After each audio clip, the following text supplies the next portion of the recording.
Hi friends, welcome back to my YouTube channel math versus math. আজ আমরা class 11-এর বৃত্ত প্রশ্নমালা 3 এই চ্যাপ্টারের পরবর্তী নতুন কিছু অঙ্ক নিয়ে কথা বলবো। তো তোমরা ভিডিওটা শেষ পর্যন্ত দেখো, আশা করি তোমাদের ভালো লাগবে। আরে মজা আয়েঙ্গে और एग्जाम हॉल में सबको पार्टी देंगे। তো চলো আজ পার্টি শুরু করা যাক। এর আগে আমি এই চ্যাপ্টারের 11টা পার্ট আপলোড করেছি। যদি সেই 11টা পার্ট পরপর দেখতে চাও তো এই চ্যাপ্টারে যে প্লেলিস্ট আছে সেই প্লেলিস্টের লিঙ্ক তুমি ডেসক্রিপশনে প্রথমে পেয়ে যাবে। তো আজ আমরা শুরু করছি 8 দাগের অঙ্ক। কি বলছে? দেখাও যে নিচে প্রদত্ত বৃত্ত তিনটির কেন্দ্রগুলি এক রেখীয়। তার মানে কি, তিনটে যে কেন্দ্র পাবো সেই তিনটে কেন্দ্র একই সরলরেখার উপর অবস্থিত, এটা আমাকে দেখাতে হবে। আর কি দেখাতে হবে? এবং তাদের ব্যাসার্ধগুলি সমান্তর প্রকৃতিতে আছে। তাহলে তিনটে বৃত্তের ইকুয়েশন তোমাকে বলে দিয়েছে, তাহলে সেই তিনটে বৃত্তের ইকুয়েশন আমি লিখে নিয়েছি। তাহলে এখন আমাকে কি কি বার করতে হবে? প্রত্যেকটা বৃত্তের কেন্দ্র, স্থানাঙ্ক আর ব্যাসার্ধ, এটা আগে আমাকে বার করতে হবে। তো চলো বার করে নিই। তো দেখো, এক বৃত্তের কেন্দ্রের স্থানাঙ্ক মানে এক বৃত্তটা দেখেই তুমি বুঝতেই পারছো যে এটা কি, এর কেন্দ্র মূল বিন্দুতে আছে আর ব্যাসার্ধ কত, 1 একক। তো এটা আমরা দেখেই বুঝতে পারছি বলে ডাইরেক্ট লিখে দেবো যে এক বৃত্তের কেন্দ্রের স্থানাঙ্ক 0,0 এবং ব্যাসার্ধ 1 একক।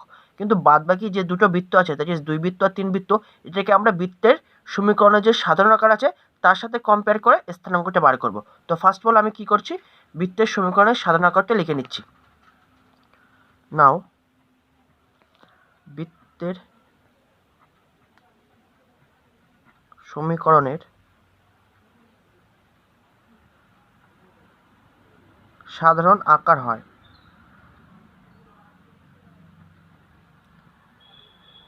সাধারণ আকারটা কি হয়? X square plus y square plus 2gx plus 2fy plus c equal to 0। তো এটাকে আমি 4 নম্বর ইকুয়েশন দিচ্ছি। তো এক বৃত্তের কেন্দ্রের স্থানাঙ্ক আর ব্যাসার্ধ ডাইরেক্ট বলে দেবো, আর 2 আর 3 বৃত্তের কেন্দ্রের স্থানাঙ্ক আর ব্যাসার্ধ বার করার জন্য এদেরকে আমি 4 বৃত্তের সাথে কম্পেয়ার করব। তো লিখে দাও, স্পষ্টতই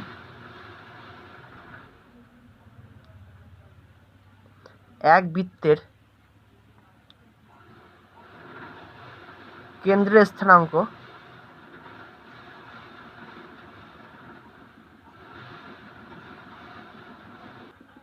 একটা কেন্দ্রের স্থানাঙ্কের নাম দাও, মনে করো এ। কেন্দ্রের স্থানাঙ্ক কত? 0,0 অ্যান্ড ব্যাসার্ধ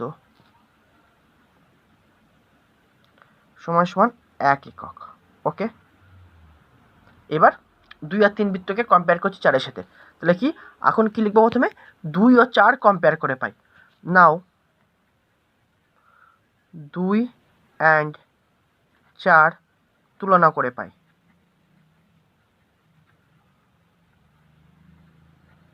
তাহলে দেখো, তোমার 4 বৃত্তে এক্স এর সহগ কত? 2g। আর 2 বৃত্তে তোমার এক্স এর সহগ কত? 6। তাহলে 2g ইকুয়াল কত লিখতে পারি? 6। তাহলে বা জি সমান কত লিখবো? 3। এবার দেখো, 4 বৃত্তে ওয়াই এর সহগ কত? 2f। আর 2 বৃত্তে ওয়াই এর সহগ কত? -2। তাহলে 2f ইকুয়াল টু -2 বা f সমান কত লিখতে পারি? -1। 4 বৃত্তে ধ্রুবক পদ কত? c। আর 2 বৃত্তে ধ্রুবক পদ কত? -6। তাহলে c সমান কত লিখতে পারি? -6।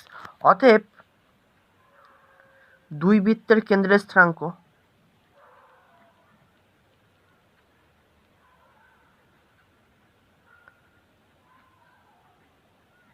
একটা নাম দাও, মনে করো বি।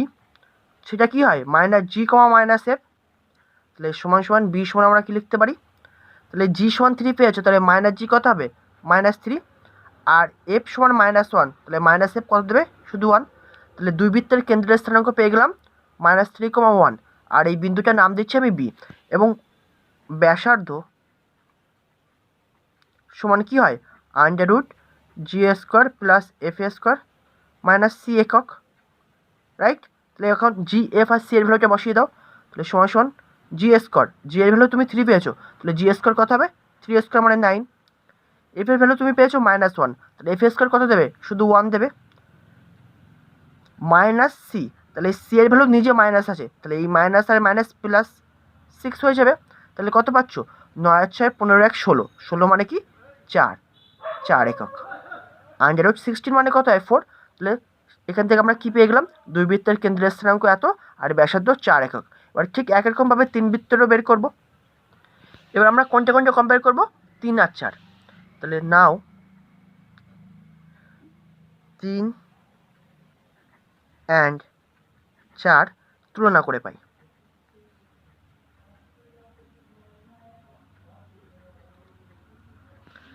চারে তোমার এক্সের শক কত 2g ইজিক্যাল টু, তাহলে 3-এ তোমার এক্সের শক কত -12, তাহলে 2g ইকুয়াল টু -12 বা g সমান কত লিখতে পারি -6। ওকে, তোমার 4-এ ওয়াইয়ের শক কত 2f, তাহলে লিখলাম 2f ইজিক্যাল টু 3-এ ওয়াইয়ের শক কত 4, তাহলে 2f ইজিক্যাল টু কত লিখবো 4, তাহলে বা f ইজিক্যাল টু কত লিখতে পারি 2। 4-এর ধ্রুবক পদ কত আছে c, আর তোমার 3-এর ধ্রুবক পদ কত আছে -9, তাহলে কি লিখতে পারি c সমান সমান -9। তাহলে অতএব 3 বৃত্তের কেন্দ্রের স্থানাঙ্ক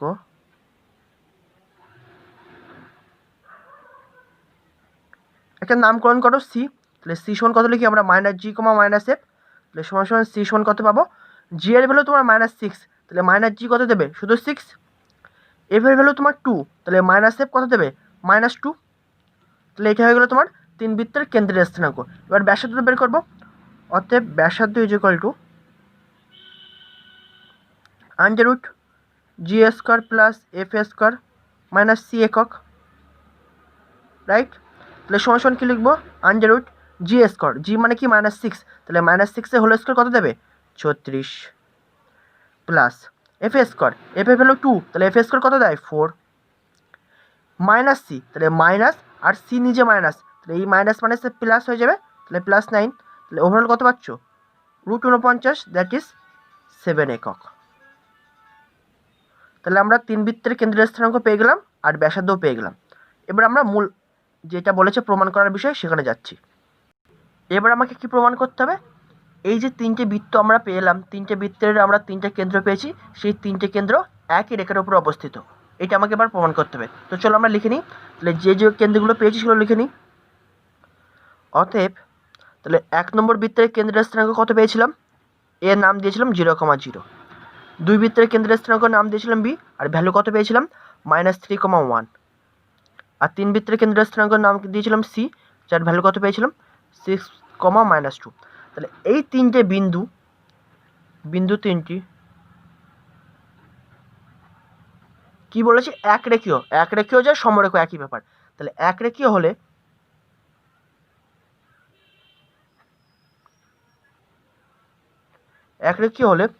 বিন্দু 3টি দ্বারা গঠিত ত্রিভুজের ক্ষেত্রফল কি হবে 0 হবে, এটা আমরা প্রমাণ করব।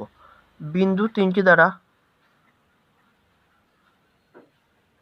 আচ্ছা লেখার আগে তোমাকে বলে দিই, এই ধরো এই যে 3টে বিন্দু, ধরো এই এ বিন্দু, এটা বি বিন্দু, এটা সি বিন্দু, একরেখীয় মানে কি একই রেখার উপর অবস্থিত হবে, সেটা তো আমাকে প্রমাণ করতে হবে। তাহলে 3টে বিন্দু যদি একই সরলরেখার উপর অবস্থিত হয়, তাহলে এই 3টে বিন্দু দিয়ে কখনো কোনো ত্রিভুজ তৈরি করা যাবে না।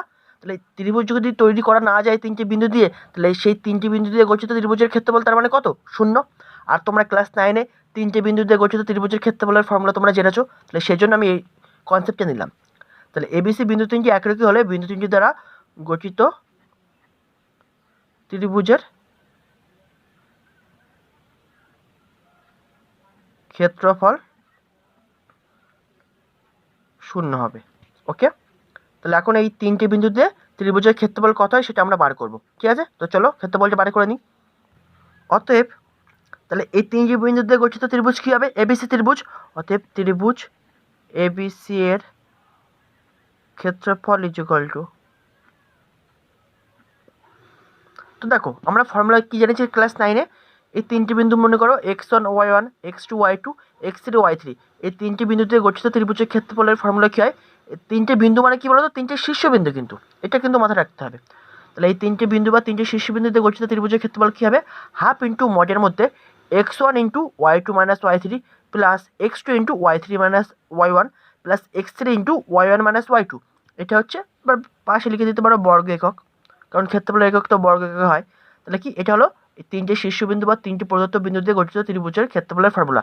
তাহলে এখানে এইটাকে মানে এই 0,0টাকে মনে করো x1 y1 -3 1টাকে মনে করো x2 y2 আর 6, -2টাকে মনে করো x3 y3, ঠিক আছে। তো চলো ফর্মুলা অনুযায়ী তাহলে আমরা কি লিখতে পারি, হাফ ইন্টু মডের মধ্যে x1, তাহলে x1 মানে কত 0 বলেছি আমি, 0 ইন্টু y2 মাইনাস y3, তাহলে y2 মানে কত 1 আর y3 মানে কত -2, তাহলে 1 মাইনাস -2, তাহলে ওভারঅল কত হয়ে যাবে 1 + 2, তাছাড়া 0 গুণ আছে বলে 0 হয়ে যাবে, প্লাস x2, তাহলে x2 মানে কত -3, তাহলে এই যে -3 ইন্টু কত y3 মাইনাস y1, y3 মানে কত -2, তাহলে -2 আর y1 মানে কত 0, তাহলে -0 প্লাস রাইট, প্লাস কত আছে x3 ভ্যালু কত তোমার 6, তাহলে লিখলাম 6 ইন্টু y1 মাইনাস y2, তাহলে y1 মানে কত 0 মাইনাস y2, তাহলে 1 বর্গ একক, রাইট। তাহলে সমান কত পাচ্ছ হাফ ইন্টু, তাহলে 0 সাথে গুণ মানে 0, দেখো প্লাস মাইনাসে মাইনাস আর এখান থেকে দেবে মাইনাস, তাহলে ওভারঅল কত পাচ্ছ +6, রাইট। আর এখান থেকে পাচ্ছ +6 ইন্টু -1, তাহলে -6 বর্গ একক, রাইট। তাহলে ওভারঅল কত পাচ্ছ, এটা 0 হয়ে যাচ্ছে না, তাহলে হাফ ইন্টু 0, তার মানে ইকুয়াল টু 0, তার মানে কি এই তিনটে বিন্দু দিয়ে গঠিত ত্রিভুজের ক্ষেত্রফল কত 0, তাহলে একমাত্র তিনটে বিন্দু দিয়ে গঠিত ত্রিভুজের ক্ষেত্রফল 0 কখন হয়, যদি সেই তিনটে বিন্দু একরেখী হয়। তাহলে এখান থেকে আমি কি প্রমাণ করে দিলাম যে প্রদত্ত বৃত্ত তিনটির কেন্দ্রগুলো একরেখীয়। তো চলো এবার এটা আমরা লিখে নেব। অতএব প্রদত্ত বৃত্ত ত্রয়ের, তিনটে বৃত্ত ছিল তাই ত্রয়ের কেন্দ্রগুলি একরেখীয়। ব্র্যাকেটে লিখে দাও প্রমাণিত। সেকেন্ড যেটা প্রমাণ করতে বলেছে, কি প্রমাণ করতে বলেছে যে এই যে তিনটে বৃত্ত দিয়েছে সেই বৃত্তগুলো ব্যাসার্ধ আছে, সেই ব্যাসার্ধগুলো কী হবে সমান্তর প্রকৃতিতে আছে। তাহলে প্রত্যেকটা বৃত্তের ব্যাসার্ধগুলো একবার লিখে নাও। তাহলে এক বৃত্তের ব্যাসার্ধ 1 একক, মনে আছে তো, দেখে নিতে পারো ব্যাকে গিয়ে। দুই বৃত্তের ব্যাসার্ধ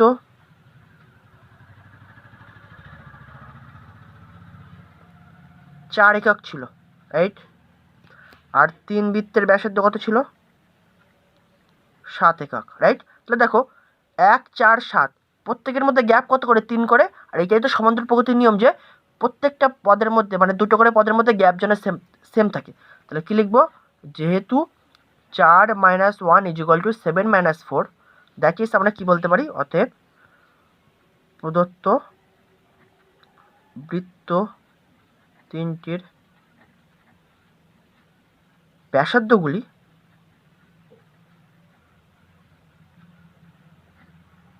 সমান্তর প্রকৃতিতে আছে।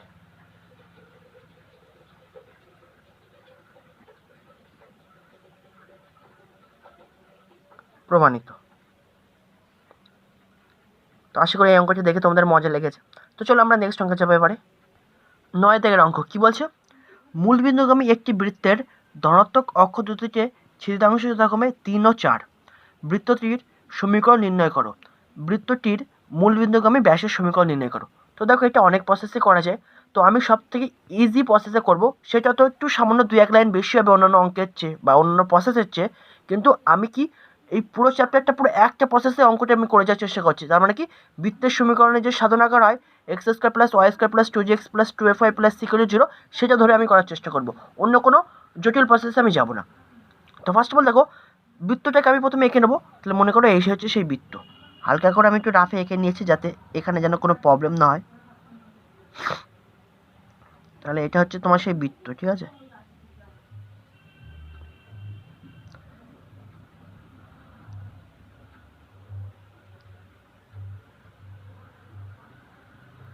ঠিক আছে, তাহলে কী বলেছে এই বৃত্তটা কী বলেছে মূল বিন্দুগামী। তাহলে এবার আমি অ্যাক্সিসটা এঁকে নেবো, এক্স অ্যাক্সিস আর ওয়াই অ্যাক্সিসটা আমি এঁকে নেবো। তাহলে এটা মনে করো তোমার ওয়াই অ্যাক্সিস যাচ্ছে আর এটা হচ্ছে সেই এক্স অ্যাক্সিস, রাইট। তাহলে এই মূল বিন্দুগামী মানে কি, এই বিন্দু হচ্ছে মূল বিন্দু, তাহলে এই যে মূল বিন্দু দিয়ে যাচ্ছে, এখানে একটা নাম দিয়ে দাও তুমি ও, মূল বিন্দুর নাম ও, এ একটা বিন্দু এ আর এই একটা বিন্দুর নাম হচ্ছে তোমার বি। এটা তোমার এক্স অ্যাক্সিস, ধনাত্মক এক্স অ্যাক্সিস বলেছে ধনাত্মক অক্ষ দুইটিকে ছেদ করে, এই দিকে ছেদ করেনি ধনাত্মককে। তাহলে এটা হচ্ছে তোমার ধনাত্মক y অক্ষ আর এটা হচ্ছে ধনাত্মক x অক্ষ, তাহলে ছেদ করেছে তো এই যে ধনাত্মক x অক্ষকে এখানে ছেদ করেছে আর ধনাত্মক y অক্ষকে এখানে ছেদ করেছে, মানে বি বিন্দুতে ছেদ করেছে। এবার দেখো কোশ্চেন যেটা বলছে সেটা আমি লিখে নিচ্ছি। কি বলছে, মূল বিন্দুগামী একটি বৃত্ত ধনাত্মক অক্ষ দুটিকে ছেদিতাংশ, এই যে যেভাবে যেভাবে বলেছে ঠিক সেভাবে আমি লিখে নিচ্ছি।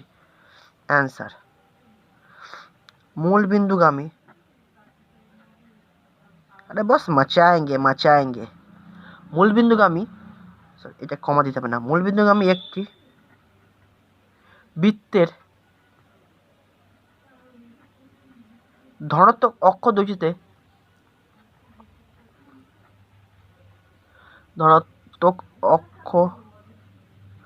দুটিতে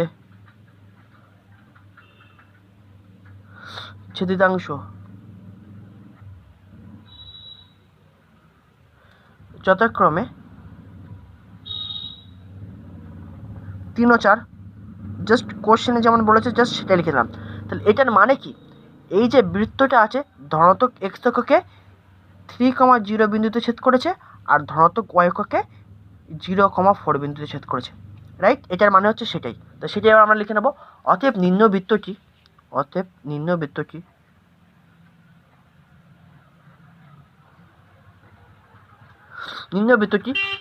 এক্স অক্ষকে এই বিন্দুতে ছেদ করেছে, নাম দিয়েছি আমি এ, দ্যাট ইজ 3,0।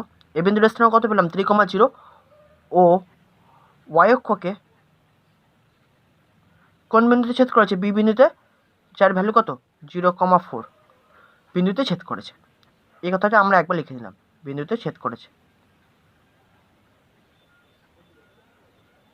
ওকে, এবার আমরা মনে করি নিম্ন বৃত্তের সমীকরণ, যেটা বৃত্তের সমীকরণের সাধারণ আকার ধরি সেটা আমরা লিখে নেব। মনে করি নিম্ন বৃত্তের সমীকরণ।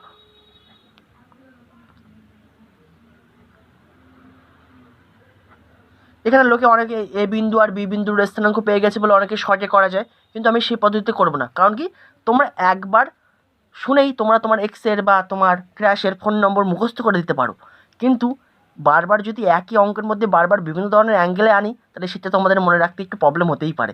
সেই জন্য আমি সবসময় একই প্রসেসে করে যাওয়ার চেষ্টা করছি। মনে করি নিম্নবৃত্তের সমীকরণ x² plus y² plus 2gx plus 2fy plus c = 0, right? তাহলে দেখো এটা একটা নাম্বারিং করো, মনে করো 1 নম্বর। তাহলে এই নিম্ন বৃত্তটা কোন কোন বিন্দু দিয়ে যাচ্ছে, এ বিন্দু দিয়ে যাচ্ছে, বি বিন্দু দিয়ে যাচ্ছে আর মূল বিন্দু দিয়ে যাচ্ছে। তার মানে কি, এই 1 নম্বর বৃত্তটা এই 3টে বিন্দুগামী। তার মানে কি এই 3টে বিন্দু দিয়ে আমি এই এক বৃত্তকে সিদ্ধ করাতে পারবো বা সিদ্ধ হবে। তাহলে সেইটা দিয়ে সিদ্ধ করি আমরা জি, এফ আর সি এর ভ্যালুটা বার করে দেবো। তাহলে বার করে নিতে পারলেই তো আমরা বৃত্তের সমীকরণটা পেয়ে যাবো। তো সেটাই আমরা করছি। তাহলে যেহেতু এক বৃত্ত লিখে নেবো, যেহেতু এক বৃত্ত এ, দ্যাট ইজ এর স্থানাঙ্ক কত 3,0, বি, বির স্থানাঙ্ক কত 0,4, অ্যান্ড ও, ও মানে কি মূল বিন্দু, যার স্থানাঙ্ক 0,0 বিন্দুগামী। এই 3টে বিন্দুতে যাচ্ছে তো। তার মানে এখান থেকে আমরা কি বলতে পারি, অতএব এই 3টে বিন্দু দ্বারা এক বৃত্ত সিদ্ধ হবে। অতএব এ, বি, ও বিন্দু দ্বারা এক বৃত্ত সিদ্ধ হবে, রাইট? তাহলে এবার একে একে করে বিন্দু বসাবো আর সিদ্ধ করাবো। তাহলে প্রথমে দিচ্ছি আমি এই ও বিন্দু দিয়ে। তাহলে যখন এক বৃত্ত ও, দ্যাট ইজ 0,0 বিন্দুগামী, তাহলে বসিয়ে দাও। এক্স এর জায়গায় 0 আর ওয়াই এর জায়গায় 0, তাহলে 0² মানে 0, আবার y² মানে 0² মানে 0, plus 2g × 0 plus 2f × 0 plus c = 0। That is এখান থেকে এই সব তো 0 হয়ে যাচ্ছে, শুধু c পড়ে থাকছে। তাহলে এখান থেকে আমরা কী লিখতে পারি, c = 0। ঠিক আছে, তাহলে c এর ভ্যালুটা পেয়ে গেলাম। এবার আমরা বসাবো কোন বিন্দুটা, 3,0 এ বিন্দুটা বা বি বিন্দু, যে কোনো একটা বিন্দু তুমি বসাতেই পারো। তাহলে এখন আমি এর বিন্দুটা বসাচ্ছি এক বৃত্তে। আবার যখন এক বৃত্ত এ বিন্দুগামী, এ মানে কি 3,0 বিন্দুগামী, তাহলে বৃত্তের সমীকরণটা কি, এই যে, তাহলে এক্স এর জায়গায় বসাবো 3 আর ওয়াই এর জায়গায় 0, তাহলে x² মানে কি 3 হোল স্কোয়ার প্লাস y² মানে 0² মানে 0 প্লাস 2gx, তাহলে 2 × g × 3 প্লাস 2fy, তাহলে 2 × f × 0 প্লাস c, c এর ভ্যালু তো অলরেডি পেয়ে গেছি আমরা 0, তুমি একবার c লেখো, c = 0, পরের লাইনে c = 0 লিখে দেবে। তাহলে 3² মানে 9 প্লাস 0 বাদ দাও, তাহলে 3 × 2 = 6g এটা জিরো হয়ে গেল, আর সি এর ভ্যালু তো তোমরা জিরো পেয়েছো আগে, এই যে ইকুয়াল টু জিরো। তাই যে সেখান থেকে আমি কি লিখতে পারি, 6g ইকুয়াল টু -9। একবার তোমরা করলে হামেশাই পুরো দ্রুত করে দিতে পারবে। বা জি ইকুয়াল টু আমরা কত পাবো, -9/6, কাটিকুটি করো তাহলে -3/2। তাহলে জি এর ভ্যালু আমরা পেয়ে গেলাম -3/2। এবার আমাদের দরকার এফ এর ভ্যালুটা। তাহলে এফ এর ভ্যালুটা আমরা কি করে পাবো, বি বিন্দুটাকে তুমি একে বসিয়ে দাও, ঠিক আছে। তাহলে আবার যখন এক বৃত্ত, তোমাদের পরীক্ষা হলে এত লেখার দরকার নেই, আমি পুরো স্টেপ বাই স্টেপ লিখছি তোমাদের বোঝানোর জন্য। তোমরা পরীক্ষা হলে লেখাও কমিয়ে দিতে পারো, লাইনও কমিয়ে দিতে পারো, তোমাদের উপর ডিপেন্ড করছে। আবার যখন এক বৃত্ত বি বিন্দুগামী, বি এর স্থানাঙ্ক কত পেয়েছো তুমি, 0,4, 0,4 বিন্দুগামী। তাহলে বসিয়ে দাও বৃত্তে, এক নম্বর বৃত্তে। তাহলে এক নম্বর বৃত্তের স্থানাঙ্ক মানে ইকুয়েশনটা কী ছিল, এক্স স্কোয়ার মানে 0 স্কোয়ার মানে 0, প্লাস ওয়াই স্কোয়ার মানে 4 স্কোয়ার, প্লাস 2gx তাহলে plus 2g into 0, plus 2fy তাহলে 2 into f into 4, plus c equal to 0, right. তাহলে কত পাচ্ছি, 4 স্কোয়ার 16, প্লাস এটা 0, তাহলে 4 দুগুণি 8f, আর সি এর ভ্যালু তো 0 পেয়েছি প্রথমেই, ইকুয়াল টু 0। তাহলে আমরা কি লিখতে পারি, বা 8f ইজ ইকুয়াল টু -16, তাহলে বা এফ ইজ ইকুয়াল টু, তাহলে আমরা কত পাবো, -2। তাহলে আমরা এফ এর ভ্যালু পেয়ে গেছি, জি এর ভ্যালু পেয়ে গেছি, সি এর ভ্যালুটা পেয়ে গেছি। তাহলে আমরা বৃত্তের সমীকরণটা পেয়ে যাবো। তাহলে বৃত্তের সমীকরণ বের করার আগে আমরা প্রথমে বৃত্তের কেন্দ্রের স্থানাঙ্কটা বার করে নিচ্ছি। অতএব নিম্ন বৃত্তের কেন্দ্রের স্থানাঙ্ক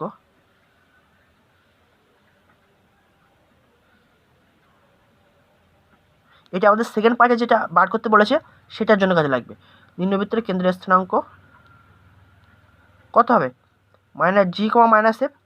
তাহলে জি এর ভ্যালু তুমি পেয়েছো কত, -3/2, তাহলে -g মানে কি, শুধু 3/2।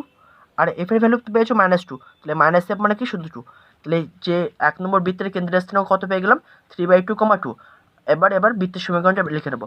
অ্যান্ড নিম্ন বৃত্তের সমীকরণ, নিম্ন বৃত্তের সমীকরণ। তো দেখো আমরা বৃত্তের সমীকরণ তো এটা ধরেছিলাম এক নম্বর বৃত্ত।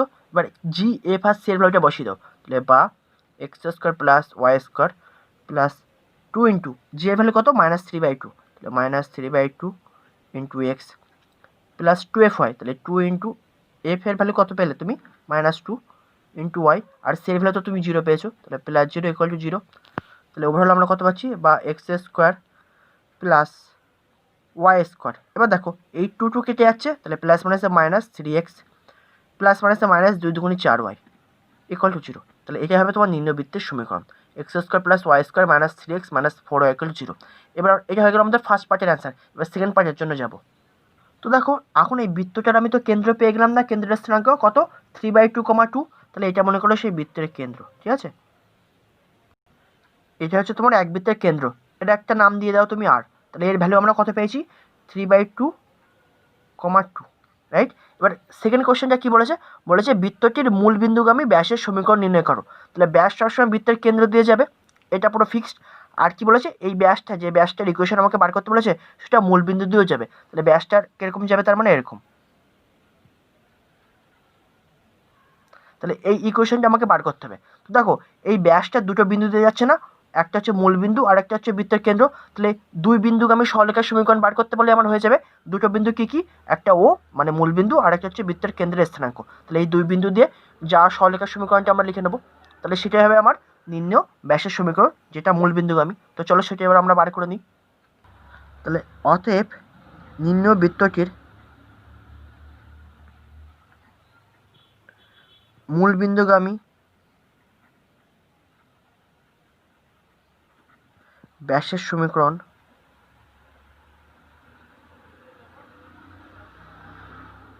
বা মূলবিন্দু অ্যান্ড কেন্দ্রের স্থানাঙ্ক, দ্যাট ইজ আর এর ভ্যালু কত পেয়েছিলে, 3/2, 2 বিন্দুগামী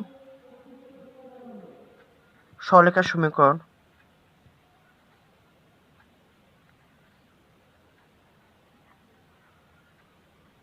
কি হবে, আমরা কি জানি, x1 y1 and x2 y2 বিন্দুগামী সরলরেখার সমীকরণ কি হয়, y minus y1 by x minus x1 is equal to y2 minus y1 by x2 minus x1।